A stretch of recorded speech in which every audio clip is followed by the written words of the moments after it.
Vamos a continuar con el punto de vista de hoy. Estamos conversando sobre seguridad de operadores de justicia que debería trasladarse a un tema de Estado. Nos acompaña Carmen Edea Ibarra del Movimiento Pro Justicia y Lisandro Acuña, analista jurídico del Instituto de Análisis e Investigación de los Problemas Nacionales INUSAC.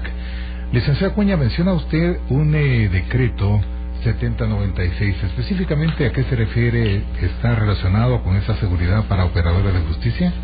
Es la ley para la protección de sujetos procesales y personas vinculadas a la administración de justicia penal. Esta ley contempla, por ejemplo, la protección a funcionarios y empleados del organismo judicial, las fuerzas de seguridad civil y del Ministerio Público, testigos, peritos, consultores, todos los querellantes adhesivos, que obviamente se ven involucrados en casos de corrupción, y también se extiende a periodistas, ¿verdad?, la protección.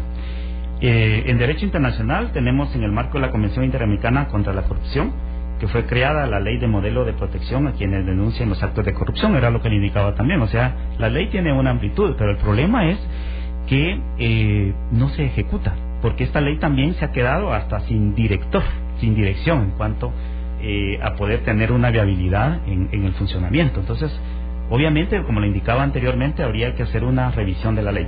No son problemas de leyes. Yo creo que aquí el tema es que el Estado, como lo indicaba la licenciada, tiene que asumir su rol, ¿verdad?, en cuanto a garantizar la seguridad, principalmente de la fiscal general, que vemos que está haciendo un trabajo y que le está haciendo frente a la lucha contra la corrupción. Por eso tenemos una exfiscal también, la fiscal Claudia de Paz y Paz, fuera del país. Yo creo que en un país democrático el país está obligado a garantizar a sus ciudadanos esa seguridad. O sea, ¿por qué en este caso la fiscalía lo ha externado? Va a tener que abandonar el país al terminar su periodo, o si sigue reelecta, pues obviamente se le va a garantizar su seguridad. Pero ¿qué va a pasar cuando ella obviamente deje el cargo, ¿verdad?, con todos estos casos que ha destapado? Es obligación del Estado garantizar esa seguridad. Yo quiero hacer referencia a algunos actores, porque es importante tener ese como lineamiento. La licenciada lo decía muy bien, en esa época cuando se hizo el análisis, pues obviamente después de los acuerdos de paz, recuérdese que las grandes élites no fueron desarticuladas, tuvieron esa capacidad de reorganización, y estos hechos están atribuidos también a cuerpos de inteligencia, ¿verdad?, dentro del mismo Estado, cuando se atacan en estructuras, como le indicaba, que han utilizado el Estado como un sistema de protección y de impunidad. También el crimen organizado, eso obviamente pues repercute también en cuanto al tema. El narcotráfico, le voy a poner un ejemplo. ¿Qué hace un juez, por ejemplo, en Quetzaltenango o Huehuetenango, donde vemos que obviamente hay presencia de narcotráfico, y que lleva un caso y que obviamente solo tiene dos seguridad, o un policía que está, o dos policías que están resguardando, por ejemplo, el juzgado? Y este tipo llega con 14, 15 elementos, y obviamente va a condicionar al juez por un atentado en contra de su vida. O sea, atenta contra la imparcialidad en la administración de justicia, coarta y limita esa función fundamental. Las redes de corrupción, que es lo que estamos viendo, la licenciada lo indicaba, por primera vez en la historia del país se le está haciendo frente al combate de la corrupción, y es un tema que obviamente involucra principalmente a el Ministerio Público a través de la fiscal general, porque el 251 le delega la función a la institución de la persecución e investigación penal. Entonces, yo le digo, unos 5 o 8 años atrás no se estaban viendo estos casos dilucidándose ante los tribunales, y si bien llegaban, pues prácticamente ya todo estaba como en un lineamiento, y estos casos no salían a luz o se quedaban bastante rezagados. El contrabando también es otra de las estructuras que obviamente toma represalias en cuanto al trabajo que puede hacer el Ministerio Público, porque obviamente hay redes muy incrustadas que obtienen beneficios, y es un lucro bastante oneroso, y que prácticamente van a reaccionar a ese tipo de trabajo que está haciendo en este caso el Ministerio Público.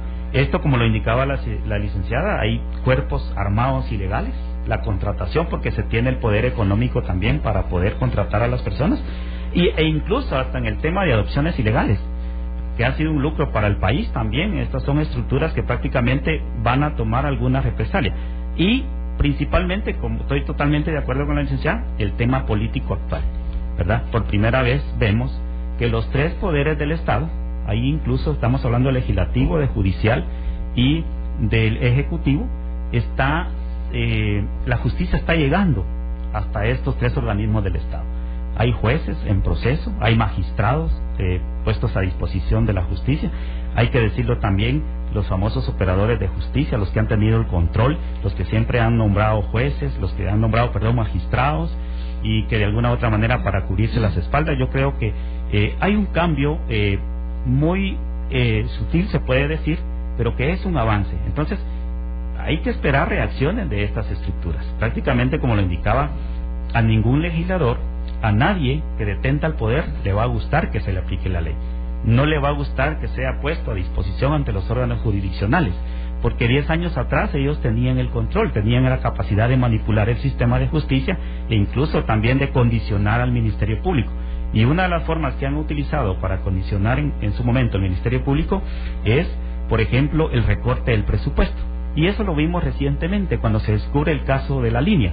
Inmediatamente el Ministerio de Finanzas hace un recorte drástico al aporte del presupuesto del Ministerio Público. O sea, son medidas también como de represalias. Y déjeme decirle que un tema que yo analicé es la injerencia interna, que esto obviamente se ha dado, por ejemplo, las presiones dentro de las instituciones, los cambios que se han dado dentro de las instituciones, todo eso ha generado como condicionamientos en la administración de justicia, ¿verdad? El poder que se ha tenido, porque realmente los funcionarios, algunos funcionarios han respondido a estos grupos. Y lo que le indicaba, la injerencia externa, que son prácticamente vinculados a los grupos que le indiqué, y ahora, como lo decía la licenciada, podemos vincular que tiene mayor fuerza en estos casos, en condicionamiento, en generar medidas de presión e intimidación hacia los operadores de justicia, el sector político, que obviamente se ha visto afectado por el trabajo que ha venido realizando la Comisión Internacional y el Ministerio Público. Licenciada Ibarra. Pero yo también quería mencionar cómo en su momento las Naciones Unidas, a través del relator sobre independencia de jueces y abogados, tomó cartas en este asunto, dada la intensidad que había de violencia en Guatemala. Sí se hizo una muy buena sistematización de aquellos años. Sería bueno empezar de nuevo a hacerlo ahora, porque resulta que no es solamente un problema de Guatemala, sino en democracias o en estados frágiles como la guatemalteca, en cualquier latitud del mundo suele darse este tipo de violencia con impacto político, y se requiere de una protección internacional. Entonces, aparte de los instrumentos jurídicos normativos nacionales, está también todo ese aparataje internacional al que Guatemala debe sin duda alguna acatar. Tenemos que hay informes de los relatores de Naciones Unidas sobre independencia de jueces y abogados del año 99 y del año 2001 que no han sido realmente acatadas. Nosotros hicimos todavía un estudio de unas 50 recomendaciones, de las cuales habían sido cumplidas 2, y las 2 que habían sido cumplidas pues simplemente arrancaron y no funcionaron. Por ejemplo, a raíz de la primera visita del relator Param Kumaraswamy, que vino preocupado por la ola de violencia en el año 99 contra operadores de justicia, se creó la unidad del Ministerio Público especializada en delitos contra operadores de justicia, y a cargo de eso estuvo el entonces fiscal Leopoldo Liu, y durante años no tocó un solo tema.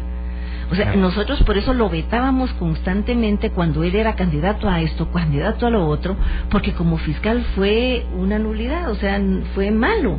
No hay en su gestión éxito, digamos, en el manejo de estas situaciones. Entonces, si el Ministerio Público de aquellos entonces no actuaba, era como un permiso para que esos grupos políticos, con sus brazos armados y con su financiamiento, pudieran actuar contra los operadores de justicia, y lamentablemente, como no se combatió en aquella época, en la actualidad siguen funcionando. Entonces, la otra recomendación era crear un código de ética en el organismo judicial, y por supuesto que tampoco ha funcionado. Ahora hay uno nuevo, pero digamos que no solo a nivel nacional hubo preocupación, y de ahí que se haya emitido la ley que el licenciado Acuña citó, sino también hubo preocupación internacional, y tanto así que Param Coomaraswamy vino en el año 2009 y vino en el año 2001, y luego posteriormente hubo, y él fue un muy buen relator. Luego hubo otros relatores, yo me reservaría la opinión sobre su mandato porque nada parecido al desempeño que tuvo Coomaraswamy. Y entonces estamos ante un fenómeno que no es solo de interés nacional, es de interés internacional y está asociado a la independencia. Aquí estamos hablando de que la violencia política en el ámbito de la administración de justicia no solamente atenta contra la vida y la integridad física, la tranquilidad, la paz de la persona amenazada, juez, fiscal, defensor, abogado, litigante, porque también hay quienes salen afectados, sino también salen afectadas las familias, todo el entorno social y familiar inmediato, y eventualmente eso puede paralizar procesos, puede paralizar casos, puede afectar. Yo recuerdo un caso de hace ya muchos años, ustedes se recordarán que casi que a patadas el entonces procurador de los derechos humanos, Ramiro de León Carpio, ingresó a la Dirección General de Correos, porque se descubrió que ahí había una oficina de espionaje. Él tuvo que entrar casi que por la fuerza para descubrir esa situación. El caso se llevó al Ministerio Público, hubo una denuncia penal, eran miembros del Estado Mayor Presidencial, ahora Secretaría de Administración y de Seguridad de la Presidencia de la República.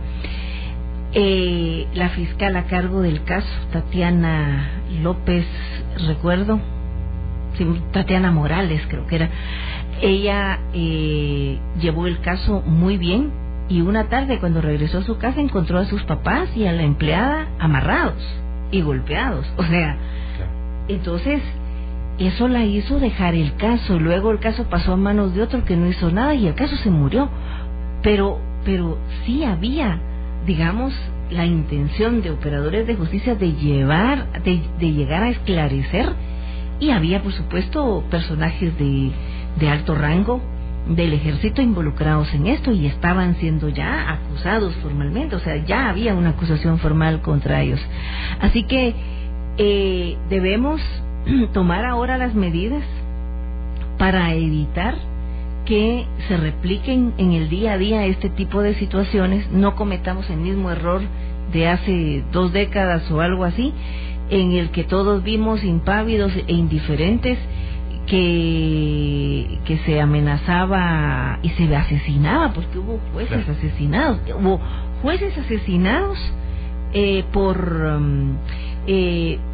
por cuestiones de casos de violaciones de derechos humanos, pero también está el caso del linchamiento de jueces, como el de uno de Alta Verapaz, no recuerdo el lugar ahora, que fue linchado por la comunidad porque no le gustó una supuesta resolución que había tomado. La verdad es que al final hubo sentencias, creo que fue el único caso que llevó a sentencia el fiscal Leopoldo Liu cuando estuvo a cargo de operadores de justicia, pero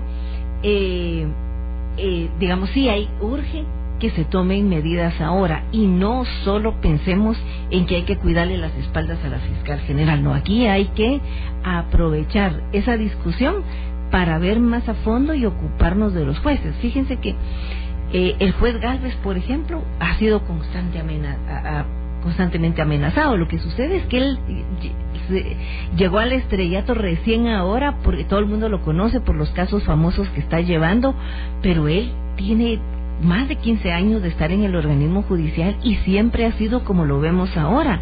Por lo tanto, siempre ha habido gente que lo ha querido descontar. Y entre estos